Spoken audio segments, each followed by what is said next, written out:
सामान्य विज्ञान इयत्ता 8वी पाठ 5वा अणूचे अंतरंग स्वाध्याय।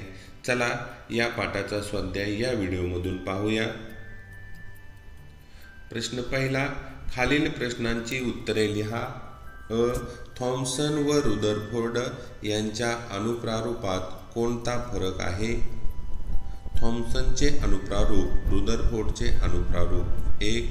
थॉम्सनच्या अणुप्रारूपानुसार अणूमध्ये सर्वत्र धनप्रभारयुक्त जेल पसरलेला असतो व त्यामध्ये ऋणप्रभारित इलेक्ट्रॉन जडवलेले असतात। रुदरफोर्डच्या अणुप्रारूपामध्ये केंद्रकाभोवती ऋणप्रभारित इलेक्ट्रॉनचे कण परिभ्रमण करतात। 2.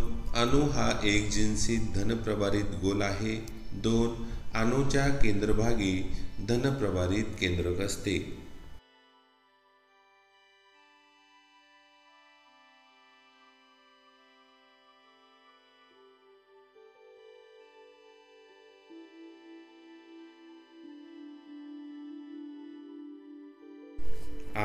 मूलद्रव्याची संयुजा म्हणजे काय? संयुजा, इलेक्ट्रॉन संख्या व संयुजा यांच्यातील संबंध काय ते लिहा। उत्तर: मूलद्रव्याची संयुजा म्हणजे त्याच्या एका अणूने तयार केलेल्या रासायनिक बंधाची संख्या। संयुजा व संयुजा इलेक्ट्रॉन यातील संबंध: 1. संयुजा इलेक्ट्रॉनची संख्या 4 किंवा 4 पेक्षा कमी असल्यास संयुजा बरोबर संयुजा इलेक्ट्रॉनची संख्या। 2. संयुजा इलेक्ट्रॉनची संख्या 4 पेक्षा जास्त असल्यास संयुजा बरोबर 8 वजा संयुजा इलेक्ट्रॉनची संख्या।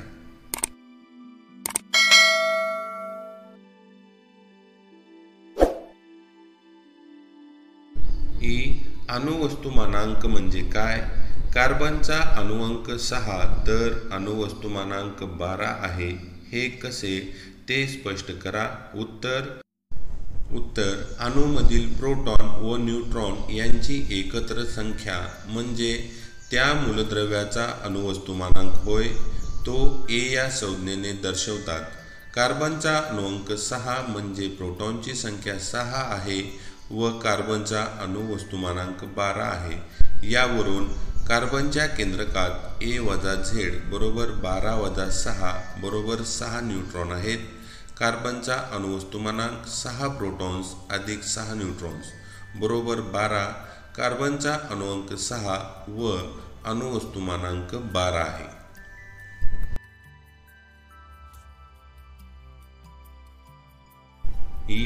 अवअणुकण म्हणजे काय? विद्युत प्रभार, वस्तुमान व स्थान या संदर्भात 3 अवअणुकणांची थोडक्यात माहिती लिहा। उत्तर: जो कण अणूचा एक भाग असतो आणि अणूपेक्षाही लहान असतो अशाला अवअणुकण म्हणतात। केंद्रामध्ये प्रोटॉन व न्यूट्रॉन 2 प्रकारचे अवअणुकण असतात आणि केंद्राबाहेरील भागात इलेक्ट्रॉन हा अवअणुकण असतो। प्रोटॉन विद्युत प्रभार +1 असतो। वस्तुमान 1 U असते। स्थान अणूच्या केंद्रकात हा अणुकेंद्रात असणारा धनप्रभारित अवअणुकण असून केंद्रकावरील धनप्रभार हा त्याच्यातील प्रोटॉनमुळे असतो। न्यूट्रॉन विद्युत प्रभार 0 प्रभार असतो। वस्तुमान 1 U असते। स्थान अणूच्या केंद्रकात 1 U असते।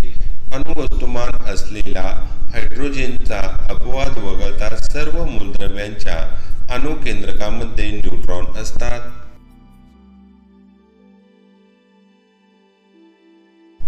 इलेक्ट्रॉन विद्युत प्रभार 1 E प्रभार असतो।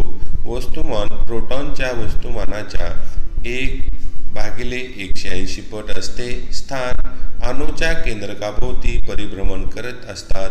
भ्रमणकक्षेचे स्वरूप त्रिमित असल्याने कक्षा या पदाऐवजी कवच हे पद वापरतात। इलेक्ट्रॉनची ऊर्जा तो ज्या कवचात असतो त्यावरून ठरते। 2 शास्त्रीय कारणे लिहा। अणूचे सगळे वस्तुमान केंद्रकात एकवटलेले असतात।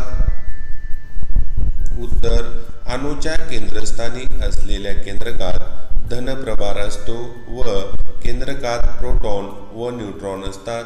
2. इलेक्ट्रॉनचे वस्तुमान प्रोटॉन व न्यूट्रॉन यांच्या वस्तुमानाच्या तुलनेत नगण्य असते। तसेच अणूचे एकूण वस्तुमान केंद्रकातील प्रोटॉन व न्यूट्रॉनच्या संख्येवर अवलंबून असते। हे वस्तुमान केंद्रकात एकवटलेले असते।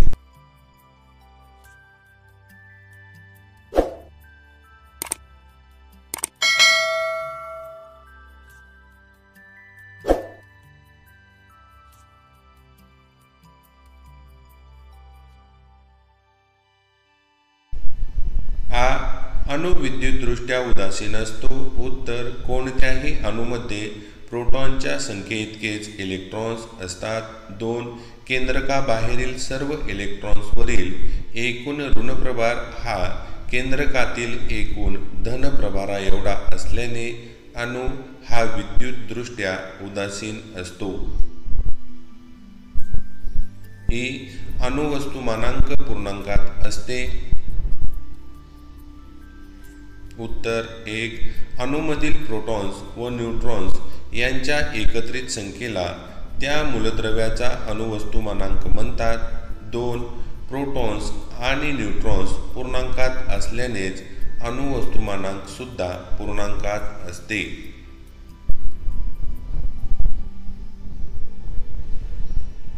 ही परिभ्रमण करणारे प्रभारित इलेक्ट्रॉन असूनही सामान्यपणे अणूंना स्थायीभाव असतो। उत्तर 1. अणूचे एकूण वस्तुमान केंद्रकातील प्रोटॉन व न्यूट्रॉनच्या संख्येवर अवलंबून असते। त्यामुळे अणूचे सगळे वस्तुमान धनप्रभारित केंद्रकात एकवटलेले असते। 2. ऋणप्रभारित इलेक्ट्रॉन्स केंद्रकाभोवती कक्षामध्ये परिभ्रमण करतात। 3. केंद्रकाबाहेरील इलेक्ट्रॉन्सवरील एकूण ऋणप्रभार हा केंद्रकावरील धनप्रभाराने संतुलित राहतो, म्हणजे अणूला स्थायीभाव प्राप्त होतो।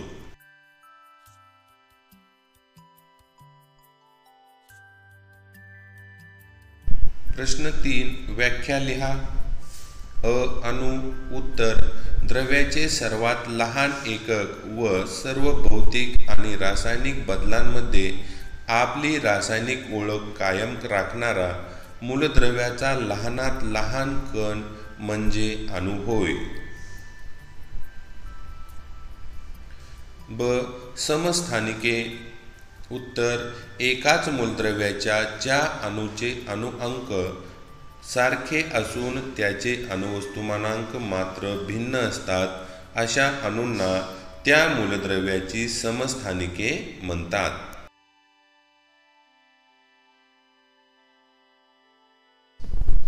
क. अणुअंक। अणुकेंद्रकाबाहेरील इलेक्ट्रॉनची संख्या किंवा केंद्रकामधील प्रोटॉनच्या संख्येला अणुअंक म्हणतात। ड. अणुवस्तुमानांक।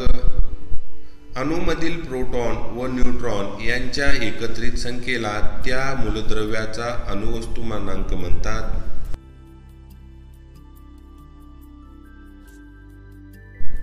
ई. अणुभट्टीतील मंदक। अणुभट्टीमध्ये निर्माण होणाऱ्या वेगवान न्यूट्रॉनचा वेग कमी करण्यासाठी जो पदार्थ वापरतात त्याला मंदक म्हणतात।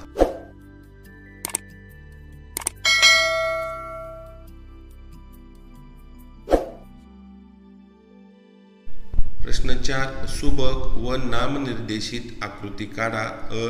रुदरफोर्डचा विकिरण प्रयोग। 5.4 रुदरफोर्डचा विकिरण प्रयोग। आपणाला ही आकृती अशा प्रकारे काढता येईल।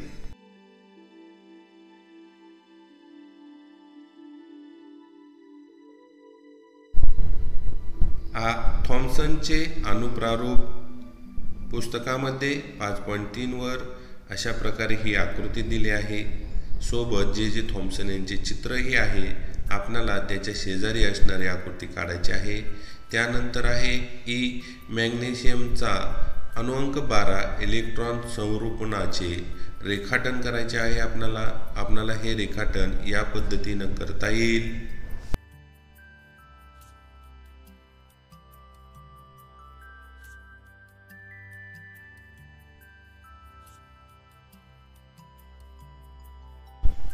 ई अर्गॉनच्या अणुअंक 18 इलेक्ट्रॉन संरूपणाचे रेखाटन आपणाला हे रेखाटन या पद्धतीनं करता येईल.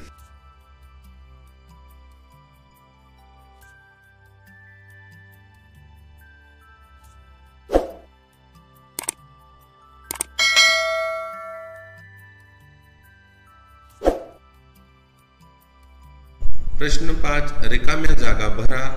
इलेक्ट्रॉन, प्रोटॉन, न्यूट्रॉन हे अणूमध्ये असणारे टिंबटिंब आहेत. याचं उत्तर आहे अवअणुकण. इलेक्ट्रॉनवर टिंबटिंब प्रभार असतो. याचं उत्तर आहे ऋण.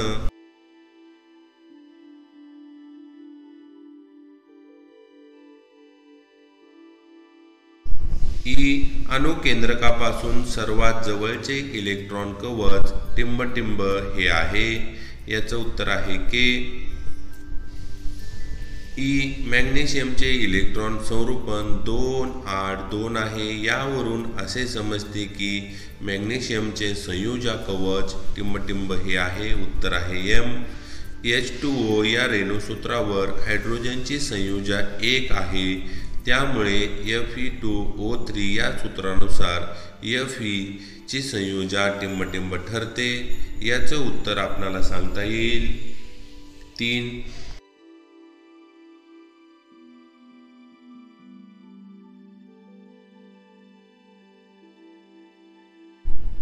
प्रश्न 6 जोड्या जुळवा. अ गट आणि ब गट. Proton, electron, neutron. ब गटामध्ये ऋणप्रभारित, उदासीन आणि धनप्रभारित. प्रोटॉन धनप्रभारित, इलेक्ट्रॉन ऋणप्रभारित आणि न्यूट्रॉन उदासीन.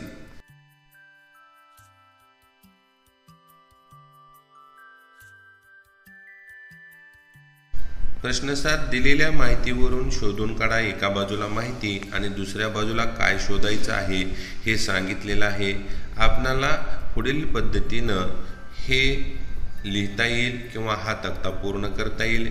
न्यूट्रॉनची संख्या 12, अणुवस्तुमानांक 14 आणि अणूत 17 प्रोटॉन्स आहेत. या पद्धतीनं हा तक्ता आपल्याला पूर्ण करता येईल.